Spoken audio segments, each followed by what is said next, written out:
আজ রান্নাঘরটা সন্ধেবেলায় এই দুই ভাই বোনের দখলে। ওরা ঠিক করেছে চিকেন পকোড়া করবে।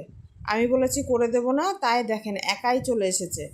এই যে ছেলেতে চিকেন নিয়ে এসেছে, এসে দুই ভাই বোনে মিলে এখানে করছে। একজন ভাজছে, একজন ছাড়ছে, এইভাবে। তো একটা একটা করে দেখুন করেওছে খুব সুন্দর। এই সব করার দিকে না খুব ওস্তাদ দুই ভাই বোনে। অন্য সময় যখন বলা হয় রান্নাঘরের কোনো জিনিস করতে, তখন কোনো জিনিসই ওরা খুঁজে পায় না।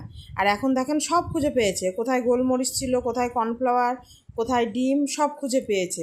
এমনকি সেগুলো নিয়েওছে। আর এই সময় আমার রান্নাঘরে ঢোকা নিষেধ, কারণ ঢুকলে এতে হাত দিস না, ওতে হাত দিস না বলবো, সেই জন্য।